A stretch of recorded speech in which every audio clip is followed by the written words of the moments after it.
موضوع الدرس في قصة قوم عاد وما فيها من العبر سورة الأحقاف تفسير ابن كثير. الحمد لله رب العالمين والصلاة والسلام على أشرف الأنبياء وسيد المرسلين سيدنا محمد وعلى آله وأصحابه أجمعين. اللهم صل على سيدنا محمد وعلى آل سيدنا محمد كما صليت على إبراهيم وعلى آل إبراهيم في العالمين إنك حميد مجيد. أعوذ بالله من الشيطان الرجيم. بسم الله الرحمن الرحيم. واذكر أخا عاد إذ أنذر قومه بالأحقاف وقد خلت النذر من بين يديه ومن خلفه ألا تعبدوا إلا الله إني أخاف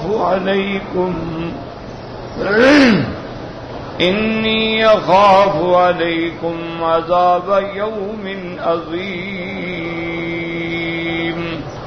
قالوا أجئتنا لتأفكنا عن آلهتنا فأتنا بما تعدنا إن كنت من الصادقين. قال إنما العلم عند الله وأبلغكم ما أرسلت به ولكني أراكم قوما تجهلون. فلما رأوه عارضا مستقبل أوديتهم قالوا هذا عارض ممطرنا بل هو ما استعجلتم به ريح فيها عذاب أليم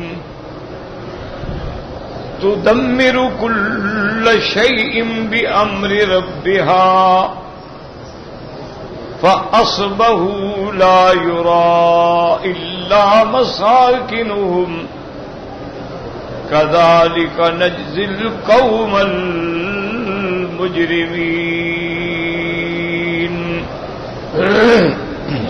اللہ تبارک و تعالی نے سورۃ الاحقاف میں قوم عاد کا ذکر فرمایا ہے.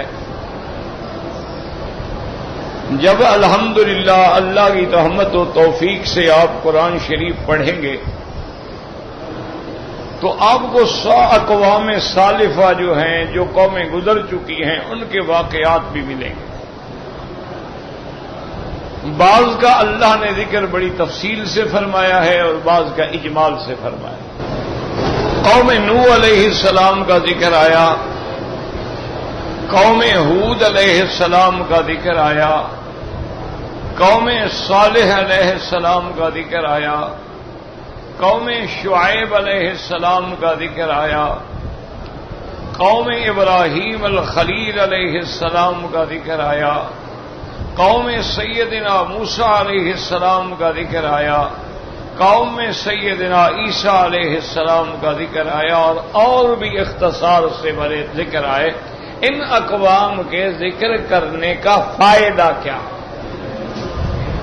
علماء کرام نے لکھا ہے کہ ان کا فائدہ یہ ہے کہ حضور کی امت جو ہے وہ ان واقعات سے عبرت پکڑے,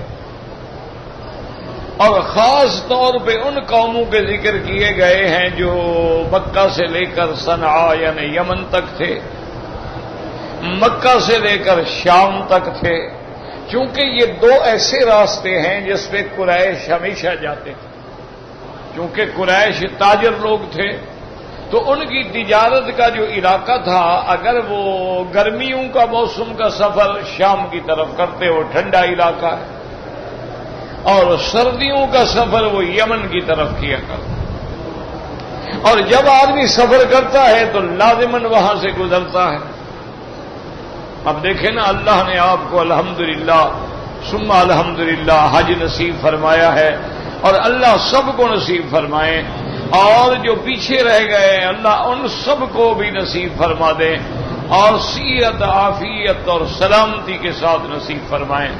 تو اب آپ آئیں گے، مثلاً آپ جدے میں آئے تو جدہ ایک تاریخ ہے، اسی طرح جب آپ جدے سے نکلیں گے مکہ مکرمہ آنے کے لیے تو راستے میں وہ مقام ہے جو حدیبیہ کے مقام سے معروف ہے، جسے آج کل شمیسی کہتے ہیں۔ یہ وہ مقام ہے جہاں صلح حدیبیہ ہوئی، ایک تاریخ ہے۔ اسی طرح پھر آپ الحمدللہ مکہ مکرمہ میں داخل ہو جائیں گے تو اب پورے مکے کے ارد گرد میں اگر کوئی آدمی صاحب نظر ہے تو ایک ایک پتھر جو ہے وہ تاریخ ہے۔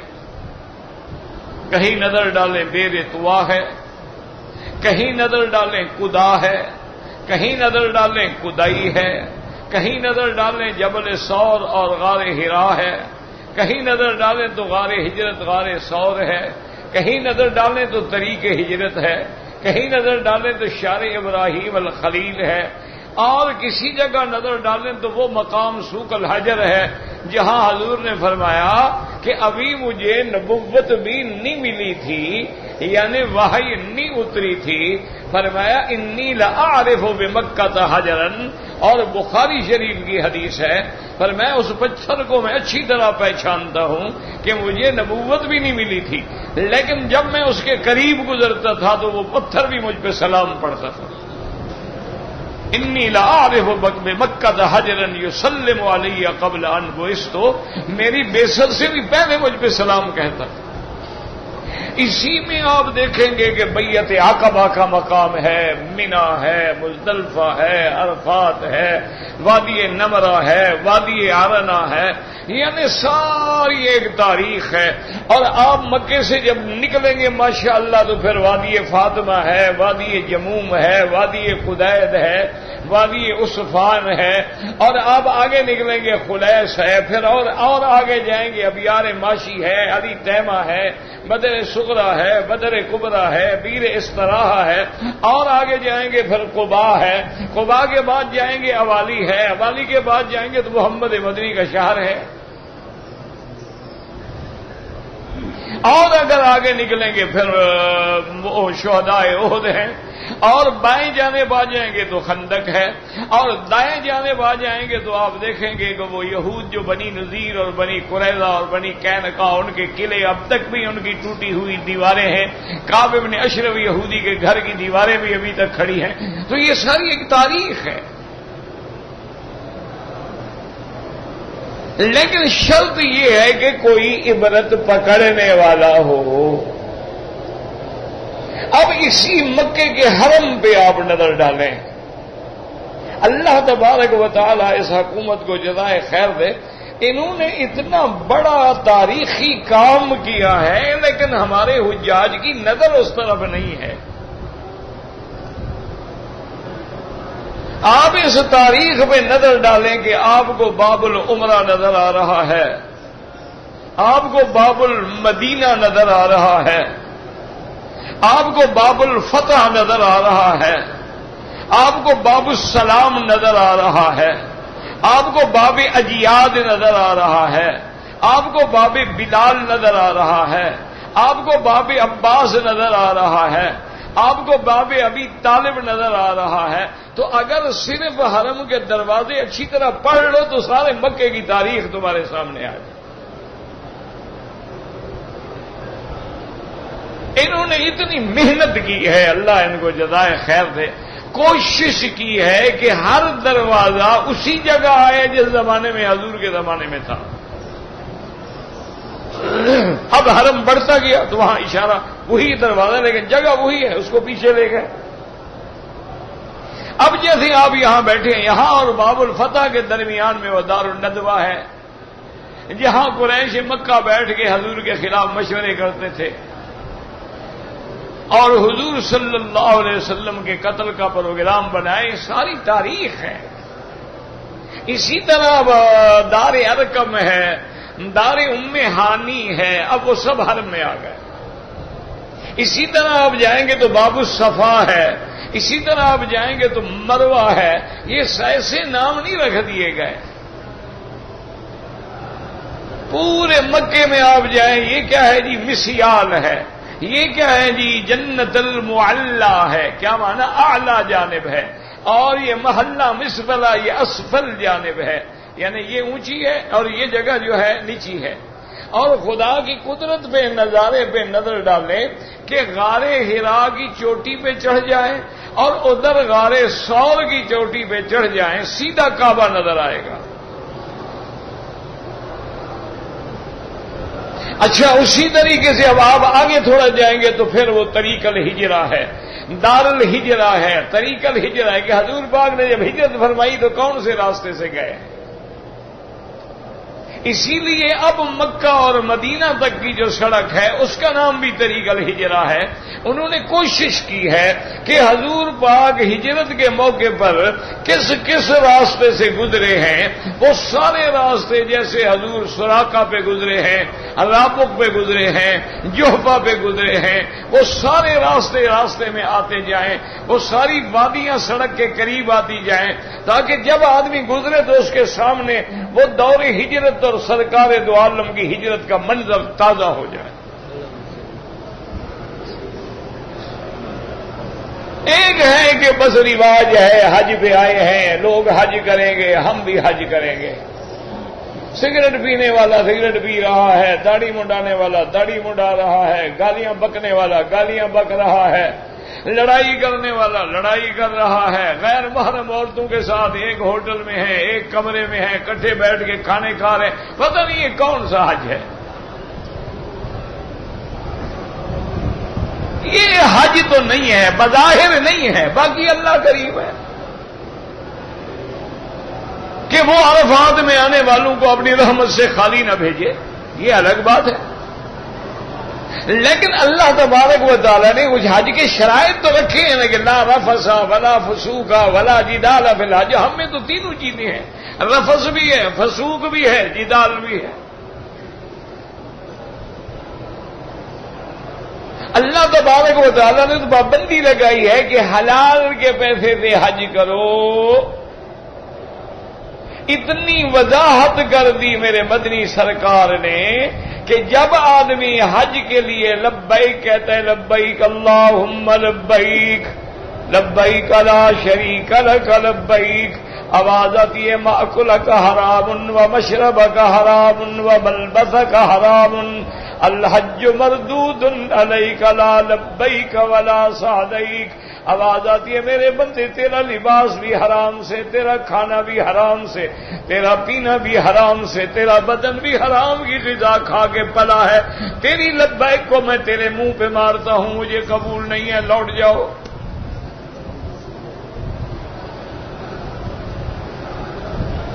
اور یاد رکھو اگر کسی بندے کے پاس مال حرام ہے توبہ کر لو اور دل میں نیت کر لو کہ میں ان سب کا مال لوٹا دوں گا، اور کسی دوست سے پیسے پکڑ کے حج کر لو تاکہ تیرا فرض حج ہے اور حج مقبول اور حج مبرور ہو جائے، حج منظور ہو جائے. یہ بات نہیں ہو جی اللہ رحمت کرے گا، یعنی ہم نافرمانی کرتے رہے وہ رحمت کرے گا. یہ اچھی بات ہے. اور خدا کے بندے بیٹا نافرمانی کرے باپ نہیں رحمت کرتا، بیوی نافرمانی کرے خاوند نہیں رحمت کرتا، اور جو ملک الملک ملک ہے جس کو ہماری ذرے کے برابر بھی پرواہ نہیں ہے ہم اس کی نافرمانی. بس یہ اللہ غفور الرحیم. بھائی اللہ تو غفور الرحیم ہے لیکن ہم بھی حیا بنے.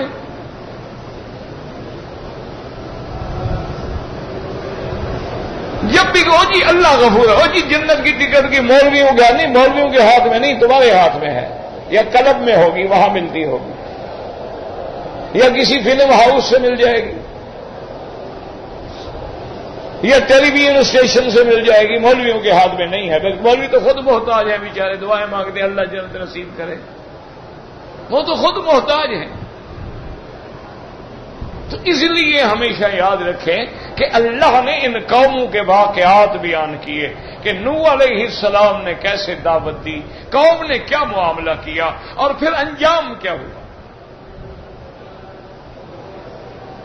قوم ہود علیہ السلام نے ہود علیہ السلام کے ساتھ کیا معاملہ کیا، انجام کیا ہوا، تاکہ حضور کی امت عبرت پکڑے کہ اگر ہم نے بھی ایسا کیا تو پھر ہمارے ساتھ کیا ہوگا۔ اس لیے ہمیشہ یاد رکھیں، ورنہ اللہ کو کیا ضرورت ہے کہ قوم نوح کا قصہ سنائے، قوم عاد کا قصہ سنائے، اللہ کو کیا ضرورت ہے؟ اللہ کا کرم ہے کہ وہ اپنے بندوں کو ڈراتے ہیں کہ نظر ڈالو قوم نوح کیوں غرق ہوئی، وہ کیا سبب تھا۔ لوط علیہ السلام کی قوم پہ عذاب آیا تو کیا وجہ تھی، موسیٰ علیہ السلام کی قوم پہ عذاب آیا تو کیا وجہ تھی، کیا وہ بلائیں، وہ گناہ، وہ معصیت، وہ نافرمانی ہمارے اندر تو نہیں آ گئی؟ اور یاد رکھو، انہوں نے اگر نافرمانی کی ہے تو ایک پیغمبر کی ہے، ہم نے جو نافرمانی کی، ہم تو امام الانبیاء کی نافرمانی کر رہے ہیں، ہم تو زیادہ سزا کے مستحق ہیں، ہم تو افضل الرسل، افضل الکتب، افضل الشریعت، سب سے افضل، سب سے اعلی، سب سے اجمل، سب سے کامل، سب سے مکمل دین اسلام کی مخالفت کریں تو پھر ہمارا حشر کیا ہوگا؟ اسی لیے علامہ اقبال نے کہا تھا، اس زمانے میں ہندوستان تھا، ابھی پاکستان نہیں بنا تھا، کہ نہ سمجھو گے تو مٹ جاؤ گے اے ہندوستان والوں، تمہاری داستان تک بھی نہ ہوگی داستان، کون پھر تمہیں یاد کرے گا، تمہارا تو نام ہی کوئی نہیں لے گا۔ یہ تو اللہ نے ان قوموں کا قرآن میں نام لے لیا اور کون جانتا تھا؟ تو اس لیے آج جو ہم واقعہ پڑھ رہے ہیں یہ قوم عاد کا واقعہ ہے، ایک قوم عاد ہے، ایک قوم سمود ہے۔ قوم عاد کے پاس جو پیغمبر بھیجے گئے ان کا نام حضرت ہود علیہ السلام ہے، اور قوم سمود کے پاس جو پیغمبر بھیجے گئے اس کا نام حضرت صالح علیہ السلام ہے۔ تو قوم عاد جو ہے یہ اتنی بڑی مضبوط قوم تھی، جسد کے اعتبار سے، جسم کے اعتبار سے، مال کے اعتبار سے، دولت کے اعتبار سے، اللہ فرماتے ہیں کہ لم یخلق مثلھا فی البلاد، ایسے لوگ ہم نے اس شہروں میں پیدا ہی نہیں کیے، اتنے قوی تھے، مضبوط تھے۔ اسی کی سبق کے بارے میں آج ہم نے جو آیات پڑھی، اللہ فرماتے ہیں وَاذْكُرْ أَخَا عَادٍ إِذْ أَنذَرَ قَوْمَهُ بِالْأَحْقَافِ وَقَدْ خَلَتِ النُّذُرُ مِنْ بَيْنِ يَدَيْهِ وَمِنْ خَلْفِهِ۔ اللہ فرماتے ہیں وَاذْكُرْ، میرا مدنی یاد فرمائیں، اور علماء فرماتے ہیں کہ ان واقعات میں تسلی ہے قلب محمد مصطفیٰ صلی اللہ علیہ وسلم کے لیے کہ میرا مدنی آپ غم نہ کریں، قریش کی مخالفت سے نہ گھبرائیں۔ پہلے انبیاء کی بھی قوموں نے مخالفت کی ہے، ان کو ستایا ہے، ان کو تکلیفیں دی ہیں، انہوں نے بھی صبر کیا، آپ بھی صبر کریں۔ اور اللہ تبارک و تعالیٰ نے جیسے ان قوموں سے بدلہ لیا ہے، اگر آپ کی قوم ہدایت پہ نہ آئی تو ان سے بھی بدلہ لیا جائے گا۔ اس میں تسلی بھی ہے، عبرت بھی ہے، موعظت بھی ہے، اس لیے اللہ فرماتے ہیں وَاذْكُرْ أَخَا عَادٍ۔ اور یاد رکھو اللہ کہتے ہیں عاد کے بھائی کون ہیں؟ ہود علیہ السلام۔ کیوں یہاں نام نہیں لیا گیا؟ یہاں صرف ہے اخا عاد، قوم عاد کے بھائی۔ دوسری جگہ باقاعدہ نام ہے قالوا یا ہود ما جئتنا ببینۃ وما نحن بتارکی آلہتنا۔ دوسری جگہ اللہ نے نام لیا ہے۔ اور حاجی صاحبان یہاں سے سمجھ لو اللہ حضرت ہود کو قوم عاد کا بھائی کہہ رہے ہیں۔ اگر نبی نور ہوتے تو کبھی قوم عاد کے بھائی نہ بن سکتے۔ معلوم ہوا ان کی جنس میں سے ہیں، ان کی قوم میں سے ہیں، تب تو اللہ ان کو بھائی کہہ رہے ہیں۔ اس لیے پیغمبر بھی کہتے ہیں وَإِلَىٰ عَادٍ أَخَاهُمْ هُودًا قَالَ يَا قوم اعبدوا اللہ ما لکم من الہ غیرہ. یہاں اللہ فرماتے ہیں وَاذْكُرْ أَخَا عَادٍ إِذْ أَنذَرَ قَوْمَهُ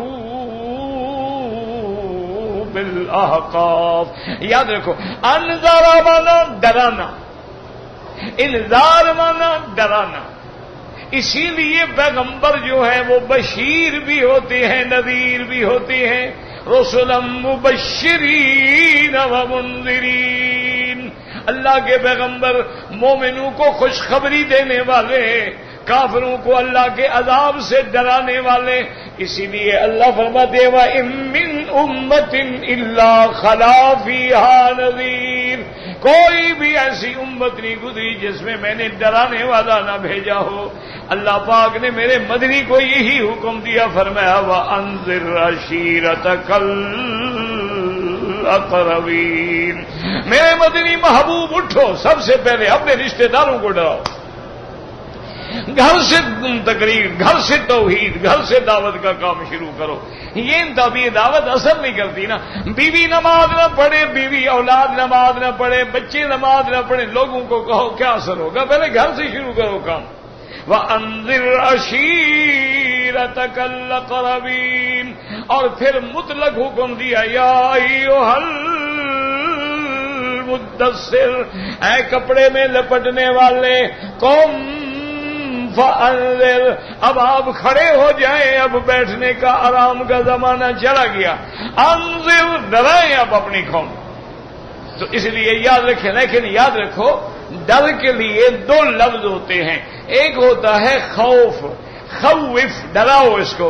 ایک ہوتا ہے انذر، مانا دونوں کا ہے ڈرانا. بات سمجھیں، کسی کو کہا جائے نا کہ خوف، بھئی اس کو ڈراؤ، خوف دلاؤ.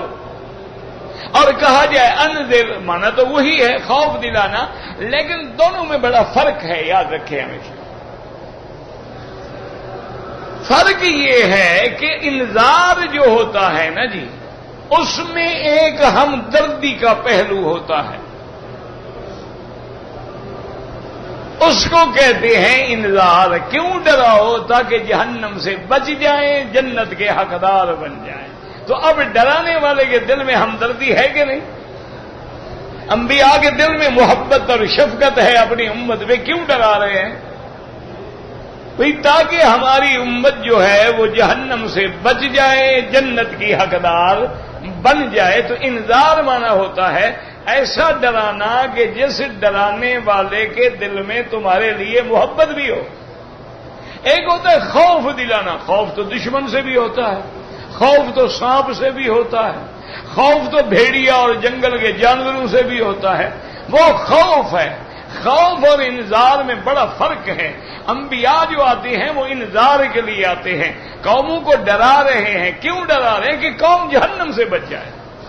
فرمایا وَاذْكُرْ أَخَا عَادٍ إِذْ أَنذَرَ قَوْمَهُ بِالْأَحْقَافِ. اس سورت کا نام بھی کیا ہے؟ احقاف. یاد رکھیں سورتوں کا نام ہمیشہ قرآن میں موجود ہوتا ہے. سورت البقرہ کیوں ہے؟ اس میں بقرہ کا قصہ ہے. سورت آل عمران کیوں ہے؟ اس میں آل عمران کا قصہ ہے. سورت النساء کیوں ہے؟ اس میں احکام نساء موجود ہے. سورت المائدہ کیوں ہے؟ کہ حضرت عیسیٰ علیہ السلام نے اللہ سے دعا کی تھی انزل علینا مائدۃ من السماء. تو اس سورت کا نام احقاف ہے. ای لفظ احقاف آ گیا. وَاذْكُرْ أَخَا عَادٍ إِذْ أَنذَرَ قَوْمَهُ بِالْأَحْقَافِ. احقاف کا معنی یاد رکھو ریت کے ٹیلے. ایک تو پہاڑ ہے نا، پہاڑ الگ چیز ہے. پہاڑ تو پہاڑ ہے نا. ایک ہوتے ریت. صحرا میں آپ جائیں نا، ریت کے بڑے بڑے ٹیلے ہوتے ہیں. کوئی لمبے ہوتے ہیں، کوئی چوڑے ہوتے ہیں، کوئی اونچے ہوتے ہیں، کوئی نیچے ہوتے ہیں. اس کو کہتے ہیں احقاف. تو احقاف یعنی وہ مقام جہاں ریت کے تودے تھے، ریت کے ٹیلے تھے. اور اللہ نے ساتھ یہ بھی بتا دیا وَاذْكُرْ أَخَا عَادٍ إِذْ أَنذَرَ قَوْمَهُ بِالْأَحْقَافِ وَقَدْ خَلَتِ النُّذُرُ مِن بَيْنِ يَدَيْهِ وَمِنْ خَلْفِهِ اللہ نے فرمایا کہ صرف قوم عاد کے بعد ہود علیہ السلام نہیں آئے، ان سے پہلے بھی، ان کے آگے بھی، یعنی ان کے ارد گرد جو علاقے ہیں وہاں بھی اللہ نے پیغمبر بھیجے ہیں، ان سے پہلے بھی اللہ نے پیغمبر بھیجے ہیں، ان کے بعد بھی اللہ پیغمبر بھیجیں گے۔ اللہ نے تو ہر زمانے میں ڈرانے والے بھیجے ہیں، انبیاء بھیجے ہیں، کتابیں بھیجی ہیں، انبیاء کے بعد علماء بھیجے ہیں، اللہ تبارک و تعالی نے ان کے اتباع اور اصحاب بھیجے ہیں تاکہ وہ میرے بندوں کو ڈرائیں کہ اللہ کی نافرمانی نہ کریں۔ اس لیے فرمایا وَقَدْ خَلَتِ النُّذُرُ مِن بَيْنِ يَدَيْهِ وَمِن خَلْفِهِ، اور ان سب نے کہا کیا؟ یاد رکھو کس بات سے ڈرایا؟ کہ اللہ تعبدوا الا اللہ۔ ان سب پیغمبروں نے کیا کہا؟ کہ کسی کی عبادت نہ کرو مگر اللہ تعبدوا، کسی کی عبادت، اس کا کیا معنی ہوتا ہے؟ عبادت کس کے لیے ہے؟ اللہ کے لیے۔ اس کا معنی یہ تو نہیں ہوتا نا کہ کعبے کا طواف بھی کرو اور قبروں کا طواف بھی کرو، تو شرک آ گیا کہ کعبے کا بھی طواف، قبر کا بھی طواف، اللہ کو بھی سجدہ کرو، قبروں پہ بھی سجدہ کرو، شرک آ گیا۔ تو عبادت چاہے نماز ہو، رکوع ہو، سجود ہو، خیرات ہو، صدقہ ہو، نذر ہو، نیاز ہو، صرف اللہ کے لیے۔ استغاثہ ہے، پکار ہے، منت ماننی ہے، صرف اللہ کے لیے۔ اسی لیے پیغمبر آئے ہیں سارے یہی بات سمجھانے کے لیے، اللہ تعبدوا الا اللہ، ہرگز نہ عبادت کرو کسی کی مگر اللہ۔ انی اخاف علیکم عذاب یوم عظیم۔ پیغمبر نے کہا میری قوم اگر شرک کرو گے تو مجھے تم پہ ڈر ہے ایک دن کا، جو بڑا دن ہے، اس دن تم پہ عذاب ہوگا۔ اللہ کے عذاب سے ڈرو اور غیروں کی عبادت کو چھوڑ دو، غیروں کی عبادت سے بچ جاؤ۔ اور یہ جو تم نے بت بنا رکھے ہیں، تم نے صنم جوڑ رکھے ہیں، ان کی عبادت چھوڑ دو۔ اب دیکھیں قوم کیا کہتے، قالوا وجئتنا لتعفکنا عن آلہتنا فأتنا بما تعدنا ان كنت من الصادقین۔ کہنے لگے پیغمبر آپ اسی لیے آئے ہیں ہمیں اپنے راستے سے ہٹا دو، ہمیں اپنے خداؤں سے ہٹا دو، اس لیے آئے ہیں آپ ہمیں ڈرانے کے لیے آئے؟ جیسے آج بھی ہے نا، کوئی آدمی توحید کی دعوت دے، کوئی آدمی اللہ کی وحدانیت کی دعوت دے، الوہیت کی دعوت دے، اللہ کے پکار سورنے کی دعوت دے، کہیں گے دیکھو وہاں بھی آ گیا، ہمارا باپ دادا ایسے جاتے تھے، قبروں پہ چڑھاوے چڑھاتے تھے، چادریں چڑھاتے تھے، ہمیشہ پیروں سے مانگتے تھے، مرشد ہی سب کچھ دیتے تھے، یہ نیا بندہ آ گیا ہے ہمیں اپنے باپ دادے سے ہٹانے والا۔ آج کا مشرک بھی یہی کہتا، انہوں نے بھی یہی کہا، قالوا وجئتنا لتعفکنا عن آلہتنا فأتنا بما تعدنا، تم ہمیں ہمارے معبود سے، ہمارے آلہہ سے ہٹانے کے لیے آئے ہو، لے آؤ جو تم ہمیں ڈراتے ہو کہ عذاب آئے گا، عذاب آئے گا، عذاب آئے گا، لے آؤ عذاب، کہاں ہے عذاب؟ اللہ اکبر، اللہ اکبر۔ دعا کرو اللہ عالم اسلام کو عذاب سے بچائے، اللہ ہر مقام مسلمان جہاں ہے ان کو عذاب سے بچا دے، یا اللہ ان سے بلائیں رفع فرما دے، یا اللہ وبائیں رفع فرما دے، یا الہ العالمین مسلمانوں کی حالت پہ رحم فرما، یا اللہ عالم اسلام پہ رحم فرما، یا اللہ پاکستان پہ رحم فرما، یا اللہ تیرے نام پر ایک ملک ہے، تیرے نام لیوا ہے، ان نے کبھی تیرے قرآن کو نہیں مانا ہے، نہ تیرے قرآن پہ عمل کیا ہے، نہ تیرے قرآن کو قانون و دستور بنایا ہے، لیکن جھوٹے سچے نام تو تیرا لیتے ہیں اور اپنے آپ کو اسلام کا نام لیتے ہیں، اور کفر کے مقابلے پہ وہ اسلامیہ ہے۔ اس لیے مولا اسی نام کی لاج رکھ کے حفاظت فرما دے، ورنہ اس وقت وہ یہود اور ہنود کے ایسے پنجے میں آیا ہے کہ جانے ہے افرنگ جو ہے پنجائے یہود میں ہے، انہوں نے اس کو سینڈوچ بنا دیا ہے، ہر طرف سے دشمن ہے اور ایک طرف سے سمندر ہے، نہ بھاگنے کا راستہ ہے نہ نکلنے کا راستہ ہے جب تک کہ اللہ کی مدد نہیں آئے گی۔ اور جو راستہ بچنے کا ہے اس کی طرف نہ قوم جا رہی ہے، نہ قائد جا رہے ہیں، نہ اقتدار والے جا رہے ہیں، نہ اپوزیشن والے جا رہے ہیں۔ اصل عذاب تو تب ڈلے گا جب عذاب والے کو راضی کرو گے۔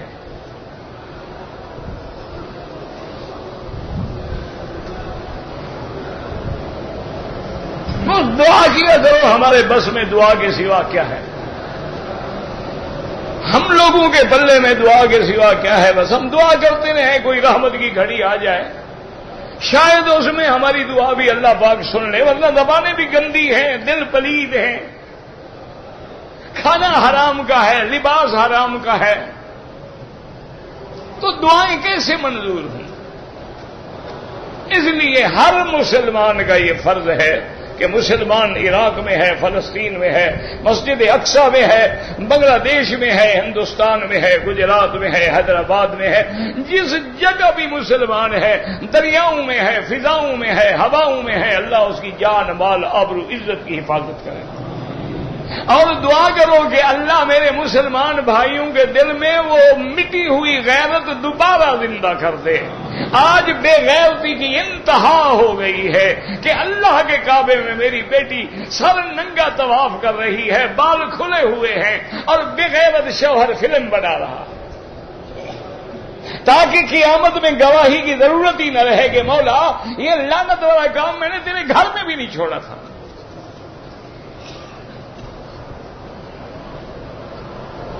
ہمارا حال یہ ہے، بس دعا کرو اللہ ہدایت دے۔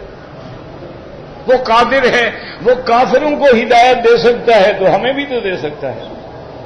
وہ اگر ابو جہل کے گھر میں عکرمہ پیدا کر سکتا ہے، وہ اگر ولید بن المغیرہ کے گھر میں خالد پیدا کر سکتا ہے، وہ اگر آزر کے گھر میں خلیل اللہ پیدا کر سکتا ہے، تو ہم گندوں کو بھی تو ہدایت دے سکتا ہے۔ گندے ہیں، برے ہیں، اس کے بندے تو ہیں، اس کی مخلوق تو ہے نا۔ یا اللہ انا خلق من خلقک، حضور کی ایک دعا ہے کہ یا اللہ انا خلق من، ہم بھی تو تیری مخلوق ہیں، فلا تہلکنا بذنوبنا، ہمیں ہمارے گناہوں کی وجہ سے ہلاک نہ کر دے، ولا تعذبنا بذنوبنا ولا تمنع عنا بذنوبنا فضلک، اللہ ہمارے گناہوں کی وجہ سے ہم اپنی رحمت کے دروازے بند نہ کر دے۔ مالی سوا قرین باب کہینتن،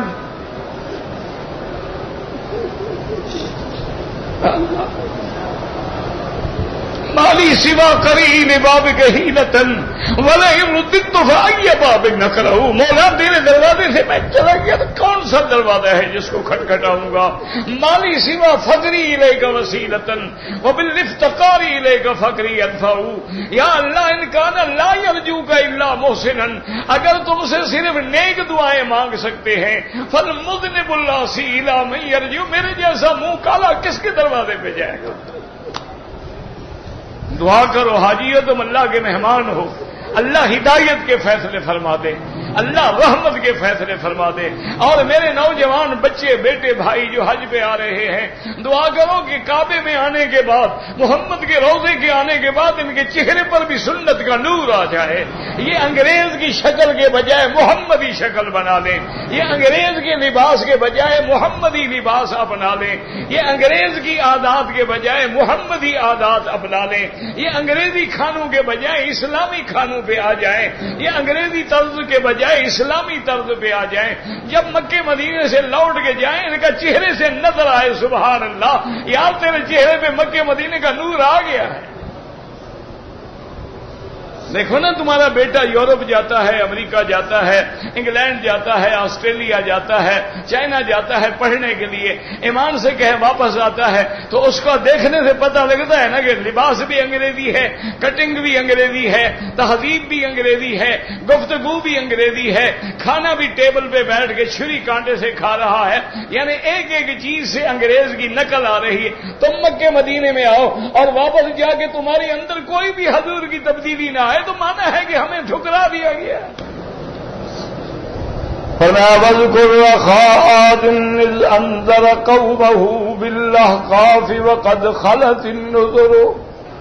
اللہ اکبر. یا ارحم الراحمین رحم فرما.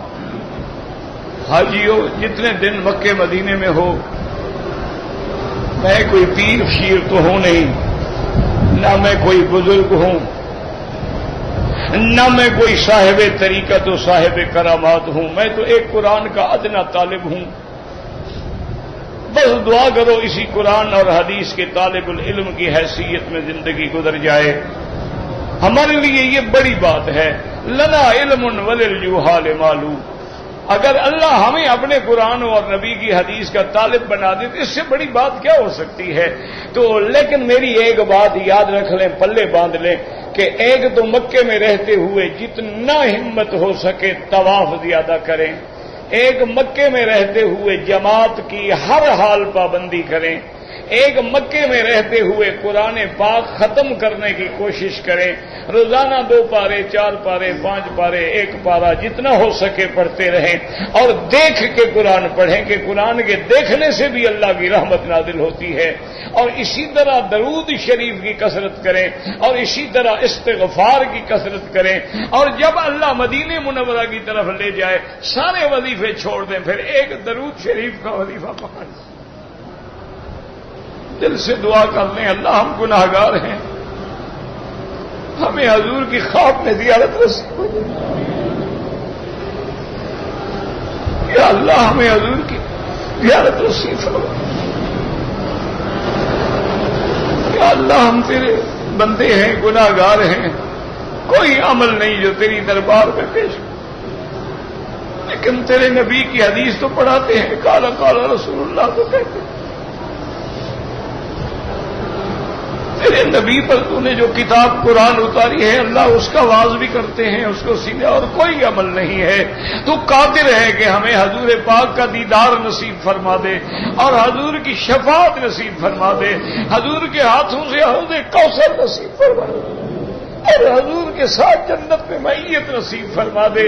وما ذلک علی اللہ بعزیز. اور تو نوازنے پہ آئے تو نواز لے زمانہ، تیری آگے کیا مشکل ہے؟ بلال کہاں سے آیا ہے؟ صہیب کہاں سے آیا؟ ہم بھی تو ٹوٹے پھوٹے آ گئے ہیں نا تیرے دروازے پر. ہمارے حال پہ رحم فرما دے. بس یہ کثرت کیا کرو. آج کل میرا بھائی وہ پیر اور بزرگ تو رہے نہیں ہیں جن کی صحبت میں انقلاب آ جاتے تھے، جن کی صحبت میں زندگیاں بدل جاتی تھیں. آج بس اسی قرآن کو پکڑ لو، محمد مصطفیٰ کے درود کو پکڑ لو، استغفار کو پکڑ لو، مکے میں طواف زیادہ کرو، مدینہ منورہ میں درود زیادہ پڑھو، اور کوشش کرو جتنا وقت ملے ریاض الجنت میں ملے، اور کوشش کرو کہ مسجد قباء پیدل جاؤ، کوشش کرو کہ شہداء احد پیدل جاؤ، کیونکہ یہ وہی گلیاں تو ہیں نا جہاں محمد کے قدم آئے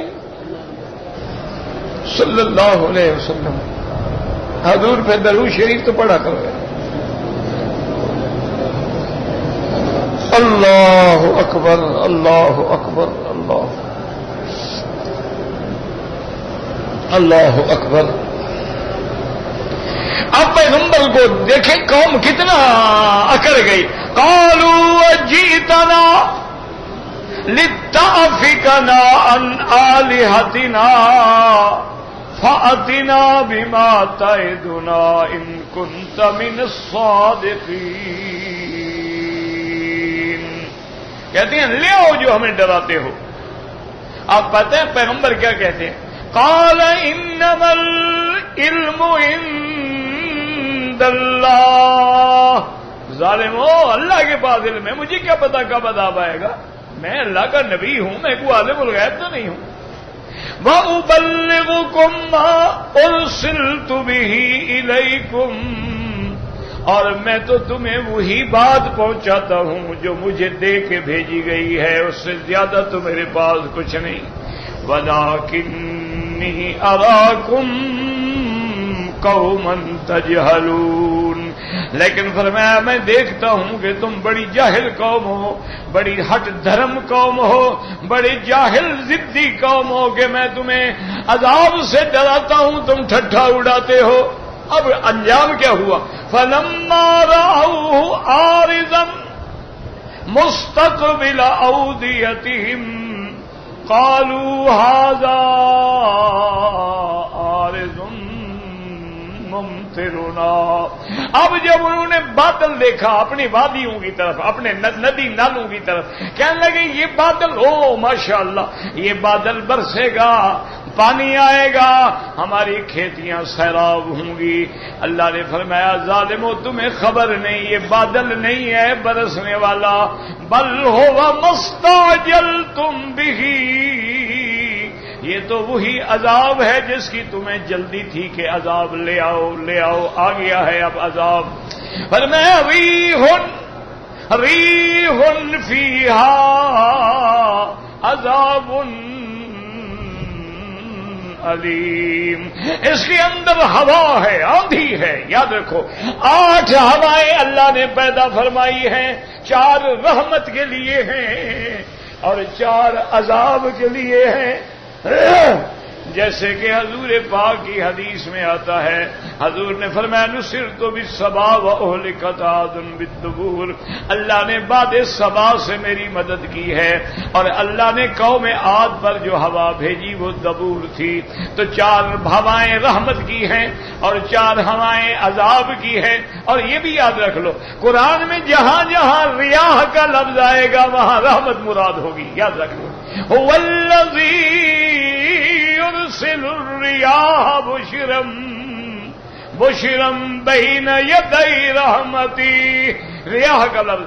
اور جہاں ریح کا لفظ آئے گا عذاب مراد ہوگا. جیسے یہاں ہے اللہ پاک نے فرمایا کہ ریح فیہا، اور دوسری جگہ فرماتے ہیں اما عاد فاہلکوا بریح صرصر آتیۃ سخرها علیہم 7 لیال و8 ایام حسوما فتری القوم فیہا سرعا.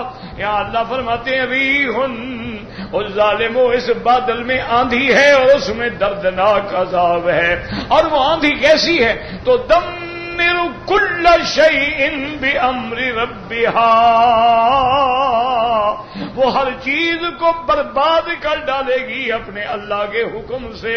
اور جب وہ ہوا چلی اٹھا کے پٹخ دیتی تھی گردنیں ٹوٹ جاتی تھیں، جانوروں کو بھی اڑا دیا، بندوں کو بھی اڑا کے دیا. فرمایا فاصبحوا، اب جب صبح ہوئی لا یری الا مساکنہم، اب ان کے گھروں کے سوا کچھ بھی نظر نہیں آتا تھا. جیسے دوسری جگہ فرماتے ہیں اللہ تبارک و تعالی فَتَرَى الْقَوْمَ فِيهَا سَرْعَا كَأَنَّهُمْ أَعْجَازُ نَخْلٍ خَاوِيَةٍ. اللہ فرماتے ہیں ہم نے ان کی گردنیں توڑ ڈالی، ایسے پڑے تھے جیسی ٹنڈ منڈ کھجوریں پڑی ہوتی ہیں. کیوں کہ وہ لمبا قد تھا نا، اس لیے تشبیہ دی گئی نخل سے. کذالک نجزی القوم المجرمین، اللہ فرماتے ہیں ہم اسی طرح مجرمین سے بدلہ لیتے ہیں اور ان کو سزا دیتے ہیں. اللہم لا تعذبنا بذنوبنا، اللہم ارحمنا، اللہم ارحمنا، اللہم استرنا بسترک الجمیل.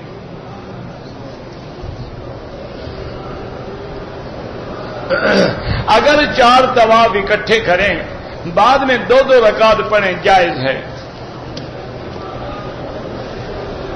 میلاد منانا بدعت ہے، نہ حضرت ابو بکر نے منایا، نہ حضرت عمر، عثمان، علی، نہ بی بی فاطمہ نے منایا. یہ تو 600 سال بعد ایک بادشاہ نے بنایا تھا.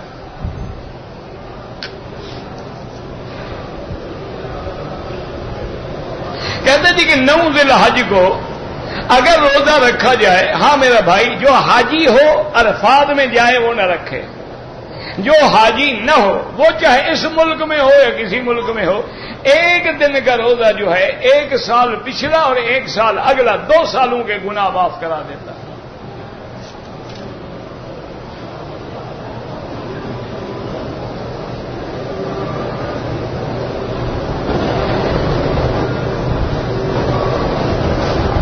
تم نے ایک بیوہ عورت سے گواہ کر نکاح کر دیا، اگر نکاح میں گواہ موجود ہے، خطبہ ہے، اعلان ہے، نکاح ٹھیک ہے. الأیم احق بنفسها، وہ بیوہ ہے، بچوں والی ہے، وہ تو خود سمجھدار ہے نا. نماز مردوں اور عورتوں کی نماز میں فرق ہے. مرد کی نماز الگ ہے عورت کی. عورت کے لیے افضل ہے کہ پاؤں نکال کے زمین کے ساتھ لگ کے سجدہ کرے, کیونکہ اس کی نماز میں ستر زیادہ مطلوب ہے. عمرہ بار بار کریں کوئی منع نہیں, لیکن افضل یہ ہے کہ جتنا وقت عمرے میں گزاریں وہ طواف میں گزاریں. حرم میں بھی اوقات مکروہ ہیں, فجر کے بعد, عصر کے بعد, عین سورج سر پہ ہو.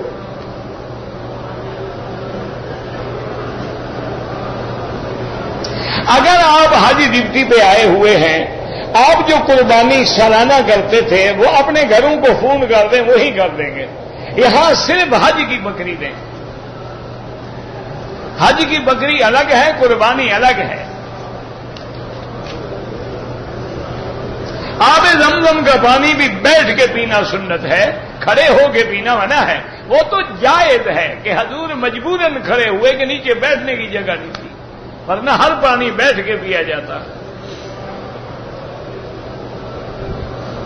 ایک آدمی ہے عمرہ ادا کیے بغیر احرام اتارے سو گیا, صبح جا کے سر منڈایا, کوئی بات نہیں.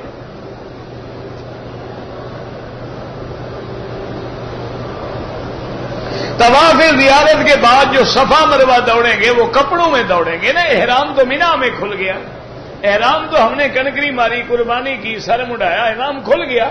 اب ہم کپڑے پہن کے آ کے طواف زیارت کریں گے. اگر دوران احرام عورت کے بال گر جائیں سر کے, کوئی بات نہیں, داڑھی کے بال گر جائیں, کوئی بال وہی گرتا ہے, یاد رکھو, جو مردہ ہے. احرام میں بال کٹانا منع ہے, منڈانا منع ہے. خود گر جائے, ہمارا کیا ہے اس میں.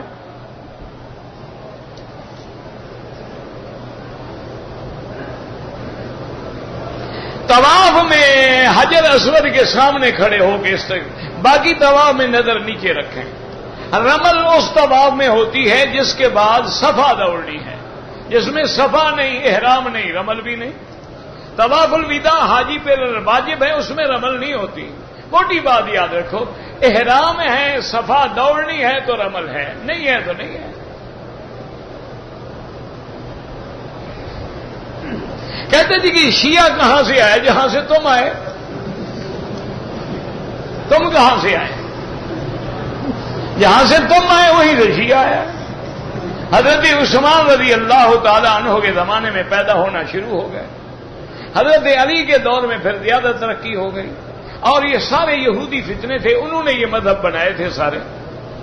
جتنا خارجی ہیں وہ بھی انہوں نے بنائے, نواسب ہیں وہ بھی انہوں نے بنائے, روافد ہیں وہ بھی انہوں نے بنائے. جتنے فرقے باطلہ ہیں سب کے پیچھے یہودی ہیں. نماز میں باجماعت امام کے ساتھ ساتھ کہتا رہے تو بالکل ناجائز ہے. یہ کیا بات ہے کہ ساتھ ساتھ, اللہ فرماتے جب قرآن پڑھا جائے چپ کرو, تم ساتھ ساتھ کہتے رہتے ہو. اللہ نبی کو فرماتے جبریل پڑھے تو آپ چپ کریں, زبان بھی نہ ہلائیں. لا تحرک بہ لسانک.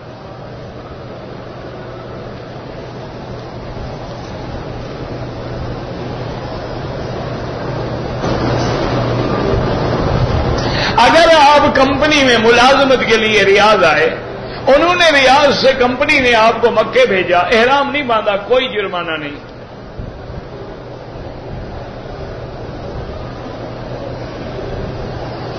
اگر آپ نے رمضان المبارک کے بعد عمرہ نہیں کیا, آپ کا حج افراد ہے, اور حج افراد بھی حج ہے, تمتع بھی حج ہے, قران بھی حج ہے, جو اللہ نصیب کرے نعمت ہے.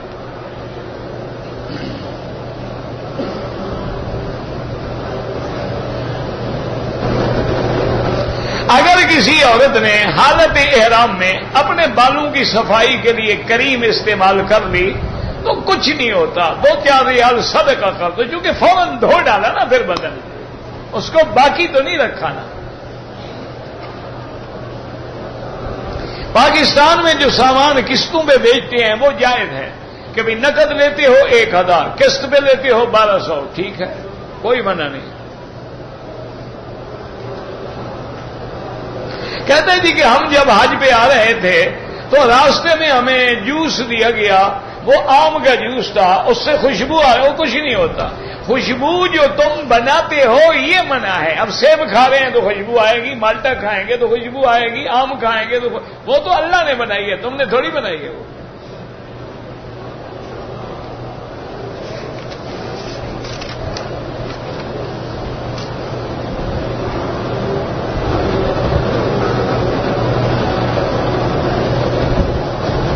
بہرحال عدالت نے نکاح فسخ کر دیا ہے.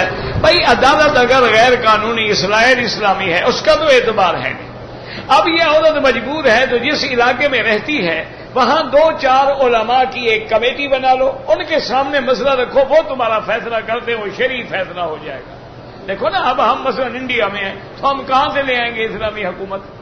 تو اس کا حل یہی ہوتا ہے کہ ہر علاقے میں علماء کی ایک کونسل بنا لیں تاکہ جو ہمارے معاملات پیش آتے ہیں وہ علماء کی کونسل فیصلہ کرے.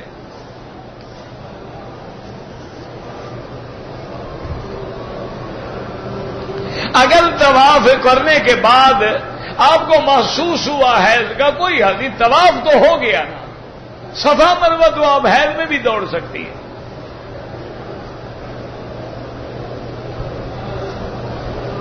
وطن والی قربانی الگ ہے، حج کی بکری الگ ہے. وطن والی وطن میں کر دو، مکے والی مکے میں کرو.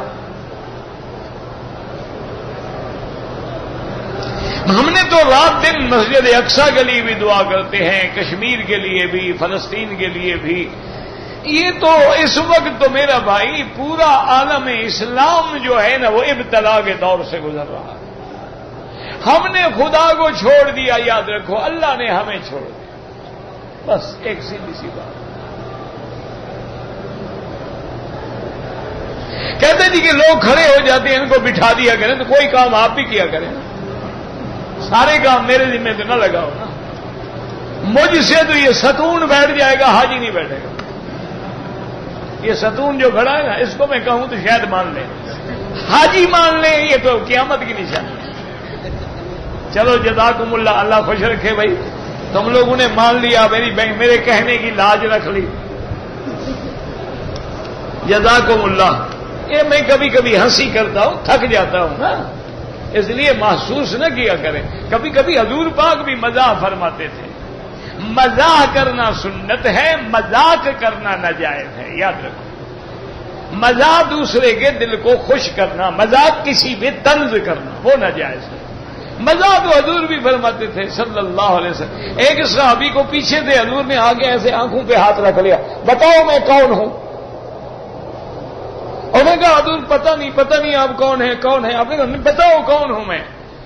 پتہ نہیں، اور پیچھے بھی لگتا جائے پتہ نہیں. آخر اس نے کہا حضور مجھے پہلے دفعہ ہاتھ رکھنے سے پتہ لگ گیا تھا کہ میرے محبوب کا ہاتھ ہے، میں اس لیے بہانہ کرتا رہا کہ آپ کے سینے سے تو لگ جاؤں. میں تو بہانہ بنا رہا تھا، ورنہ آپ کا ہاتھ ہو اور مجھے پتہ نہ لگے. یہ وہ بات ہے. حضور کھجوریں کھا رہے تھے تو حضور جب کھجور کھاتے تو اپنی گٹھلی جو تھی نا حضرت علی کے آگے رکھ دیتے. انہوں نے سمجھا ویسے رکھ رہے ہیں تاکہ کھانے کے بعد میں ان کو اٹھا کے لے جاؤں گا. جب کھجوریں ختم ہو گئیں تو حضور نے فرمایا صحابہ سے کہ دیکھو بھائی ہم سب نے ایک کھجور کھائی ہے، علی نے دیکھو 2 کھائی ہے. اس کی گٹھلیاں بھی گن لو، ہماری گٹھلیاں بھی گنو. اس اللہ کے بندے نے جلدی میں 2 کھا لی ہیں. حضرت علی نے کہا یا رسول اللہ کمال تو اس کا ہے نا جس نے گٹھلی بھی کھا لی، آپ کے سامنے تو کچھ بھی نہیں ہے. فضح کا رسول اللہ، حضور ہنس پڑے صلی اللہ علیہ وسلم.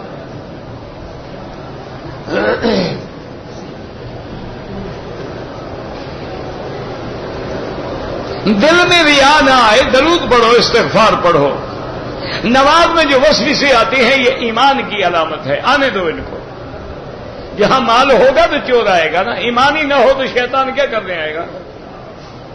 یہ تو ایمان کی علامت ہے. جتنے بھی وسوسے آئے آنے دو.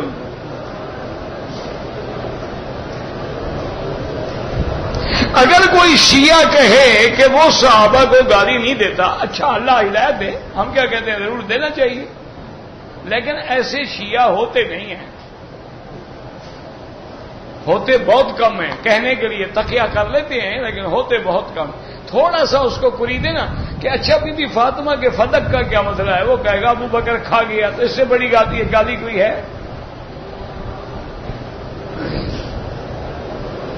بہرحال اللہ ہدایت دے، وہ ہمارے دشمن ہیں، دعا کرو اللہ ہدایت دے۔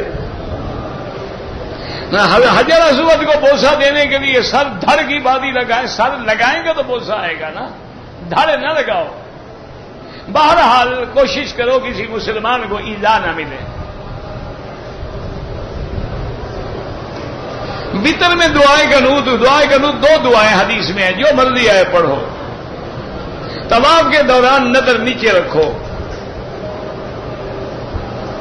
طواف کے نوافل پڑھنے عورت آگے آ جائے کچھ نہیں ہوتا، فرض نماز میں عورت آگے نہ ہو۔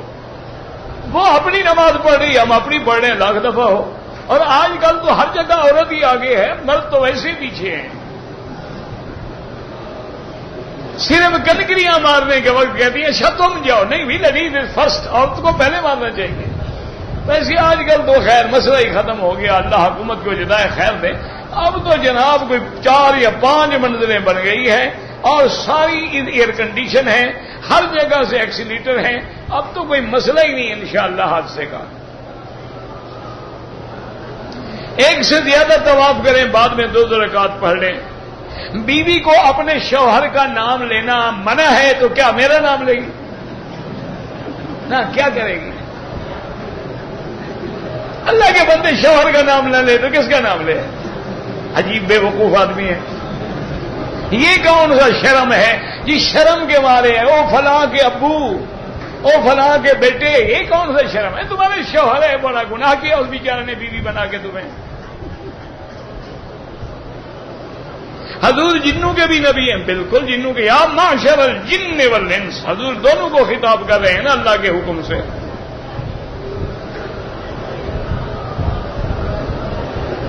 میں یہاں رہتا ہوں، دادا بوڑھا ہے، اس کے لیے حج کرو۔ قربانی جو ہے پہلی نصاب والی وہ ریاض میں بھی ہو سکتی ہے، حج والی مکے میں ہوگی۔ عصر کے بعد اگر طواف کرو، افضل یہ ہے کہ نماز مغرب کے بعد پڑھو۔ اگر کوئی مجبوری ہے جانا ہے تو گنجائش موجود ہے، پڑھ لو۔ اگر ایک آدمی نے 15 دن سے مکے میں زیادہ کیا، میں مقیم ہو گیا، قربانی تو ہے ہی ہے نا صاحب نصاب پہ۔ اگر کسی آدمی نے ڈر کے مارے احرام نہیں باندھا، کوئی اس پہ جرمانہ نہیں ہے۔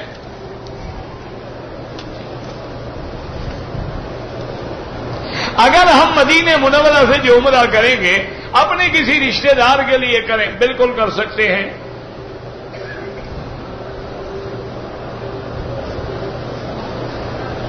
اگر کسی مسلمان کے گھر میں ٹی وی ہے تو اس کو زکوٰۃ دے سکتے ہیں۔ میرا بھائی بات یہ ٹی وی تو ہے لیکن روٹی کھانے کو نہ ہو تو پھر تو دے سکتے ہو۔ آج کل شوق ہے نا ٹی وی ضرور ہو، بچے بھوکے مر جائیں۔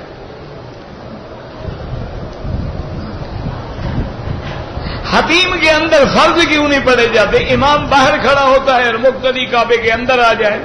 حتیم تو کعبے کے اندر کا حصہ ہے۔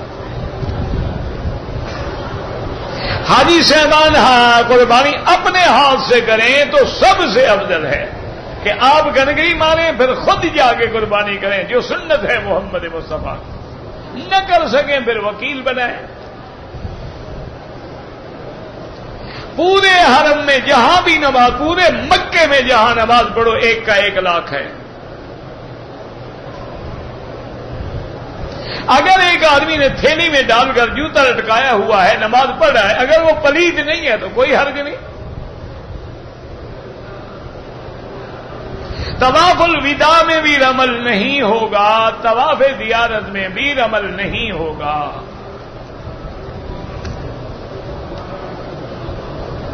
کہتے جی کہ عمرہ طواف کے عمرہ مکمل کر کے طواف صفا دوڑنے کے بعد بیوی اپنے شوہر کا سر پہ اس طرح پھیر سکتی ہے، تو روز پھیرتی ہے تو ایک دفعہ پھیر دیا تو کیا ہو گیا؟ وہ بھی روزانہ تو سر مڈا رہے ہو بیویوں سے، تو ایک دفعہ اگر حج کا بھی مڈا دیا تو اچھا ہے، 5 ریال کا بچت ہو گئی۔ جائز ہے، بالکل جائز ہے۔ میرا بیٹا لاولد ہے، علاج بھی کراؤ اور دعا بھی کرو اللہ سے، رب لا تذرنی فردا وانت خیر الوارثین۔ طواف جس کے لیے چاہو کر سکتے ہو، طواف کر کے یا اللہ ثواب فلاں کو دے، بالکل جائز ہے۔ اپنے مینا میں قربانی حج کی بکری کرو تو جائز ہے، پورے مکہ حدود حرم میں جہاں کرو جائز ہے۔ وہ پھاڑ دیا کر نا پھر رکھے میں۔ دادی کا دودھ پیا، جس کا دودھ پیا تمہاری ماں بن گئی، اس کی ساری اولاد تمہاری بھائی بہن ہے۔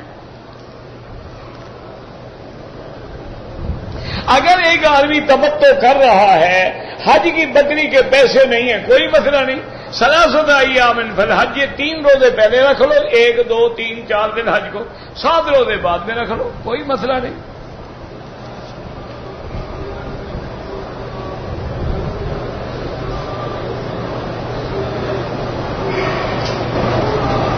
حیض جب تک ختم نہیں ہوگا عورت عمرہ نہیں کر سکتی، اسی حالت میں رہے، گویا احرام میں ہے۔ جب حیض پورا ہو جائے غسل کرے، اپنا عمرہ پورا کرے۔ رفع یدین کرتے ہیں ان کی بھی نماز ہو جاتی ہے، جو نہیں کرتے ان کی بھی ہو جاتی ہے، دونوں کے بعد حدیث ہے، دلائل ہے۔